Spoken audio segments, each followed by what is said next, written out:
नमस्कार, आप देख रहे हैं CS न्यूज और मैं हूं कमलेंद्र झा। कार्यक्रम है कहिए नेताजी और इस कार्यक्रम के आज के कड़ी में हमारे साथ हैं वार्ड नंबर 43 से प्रत्याशी मोहम्मद निसार आलम और डब्लू। तो आइए सबसे पहले इनका स्वागत करते हैं और उसके बाद सवालों का सिलसिला शुरू करते हैं। डब्लू जी, सबसे पहले तो आपका बहुत बहुत स्वागत है। पहला सवाल यह है, जो आपके वार्ड में सड़क की जो स्थिति है, कहीं कहीं सड़क टूटी हुई है, तो क्या आप उसको ठीक करवाने का काम करेंगे यदि पार्षद बनते हैं तो? सब बनेगी और जहाँ जहाँ पर खराबी है सबको ठीक किया जाएगा और जहाँ पर ज़रूरत है वो सब बनाई जाएंगी। नाली जो है, नाली कहीं है तो ढक्कन नहीं है, कहीं है ही नहीं, तो क्या आप यदि पार्षद बनते हैं तो उन नालियों को ठीक करेंगे और नई नालियों का निर्माण कराएंगे? जहाँ पर नली खुली हुई है वहाँ पर ढक्कन रखाएगा और जहाँ पर नाली जाम है, गंदगी है, उस सबको सफाई की जाएगी और जहाँ पर ज़रूरत है नाली की, वहाँ नहीं है नाली, वहाँ नया नाली बनाया जाएगा। इसके अलावा कचरा जहाँ तहाँ सड़कों पर फैला रहता है, उसको उठवाने का काम आप करेंगे?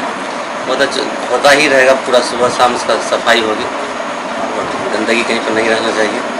गंदगी के कारण ही मच्छर पैदा हो रहे हैं और शहर में मच्छर एक बहुत बड़ी समस्या बन के अब सामने आ गई है, तो साफ सफाई पर आपका ध्यान रहेगा कि? सफाई रहेगी तो मच्छर नहीं पैदा होगा और सरकार द्वारा जो नगर निगम द्वारा कीटाणु सब दवा छिड़काव होता है वो सब समय पर होता रहेगा तो मच्छर नहीं पैदा होगा। इस क्षेत्र में जो कोई गरीब लोग हैं जिनके पास अपना घर नहीं है, तो क्या आप उनको राजीव आवास योजना के तहत घर की व्यवस्था करवाएंगे उनके लिए? जिनके पास नहीं है छत, जो राजीव योजना के तहत आते हैं उन सबको ये मिलेगा।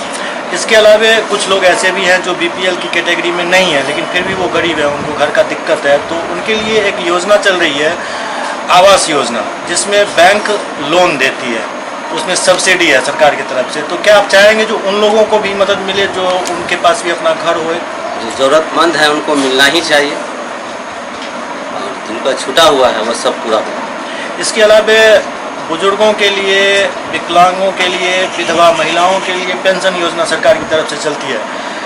जिनको मिला वो तो ठीक है, जिनको नहीं मिला उनके लिए आप क्या करेंगे?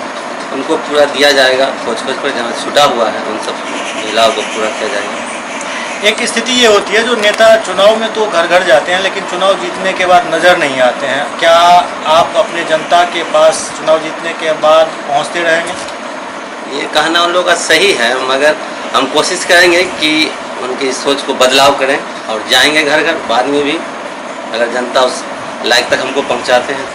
मतलब यदि आप जीतते हैं तो हर किसी के सुख दुख में आप बढ़ चढ़ के रहेंगे। आमतौर पर देखा क्या गया है, जो नेतागिरी करने वाले सिर्फ नेता ही रह जाते हैं, जबकि समाज को एक नेता नहीं बल्कि एक बेटा की ज़रूरत होती है। तो क्या आप उस पर खरा उतरने वाले हैं? जी, हम बेटा बन के ही काम करेंगे और कोशिश करेंगे कि बेटा ही बन के रहें, नेता का लक्षण नहीं आवे हम में। आप हमेशा उनके साथ खड़े नजर आएंगे? जी।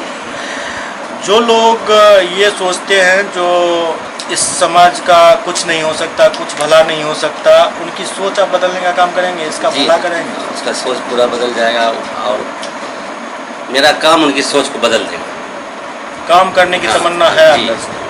बोलने से तो नहीं होगा, काम से ही उनका सोच बदल जाएगा कि हाँ कुछ करने वाला था, किया है। बच्चे जो, खासकर मैं लड़कियों की यदि बात करूं, तो कुछ लड़कियां जो पढ़ना चाहती हैं, आगे बढ़ना चाहती हैं, उनको सही जगह शिक्षा मिले, आगे बढ़ने का मौका मिले, इसके लिए आपका क्या प्रयास है?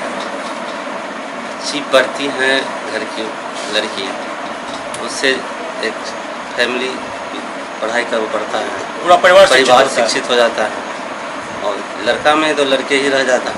इसलिए लड़की को पढ़ना बहुत ज़रूरी है, उससे परिवार का शिक्षा बढ़ेगा। और जो कोई लड़की मान लीजिए अपने पैर पर खड़ा होना चाहती है, उनको मतलब वो अपना कुछ करना चाहती हैं, तो उनके साथ एक समस्या ये होती है, जो हुनर सीख मतलब करने की तमन्ना तो रहती है लेकिन हुनर नहीं है उनके पास।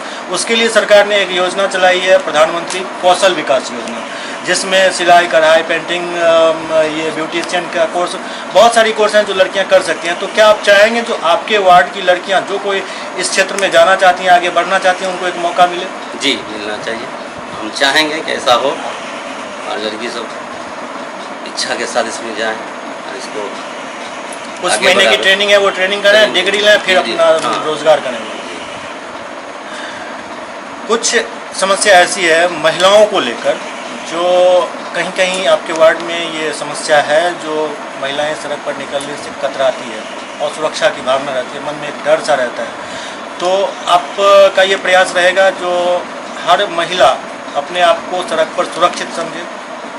जी जी, ऐसा पूरा प्रयास रहेगा, कोई तरह का दिक्कत नहीं होना चाहिए, सब बेफिक्र रोड पर आ जा सके, कहीं कोई प्रॉब्लम नहीं प्रॉब्लम नहीं हो। होना कुछ चाहिए। असामाजिक तत्व यदि ऐसा गड़बड़ करने की कोशिश करते हैं तो कानून की आप प्रशासन की मदद जी, लें। कॉलेज स्कूल के तरफ जगह पर ज़्यादा ध्यान दिया जाएगा, ट्यूशन के जगह पर जहाँ जहाँ मतलब हाँ, स्टूडेंट का जमावड़ा है वहाँ पूरा सुरक्षा का हाँ, ध्यान रहेगा, और प्रशासन का इसमें सहयोग लेना पड़ेगा।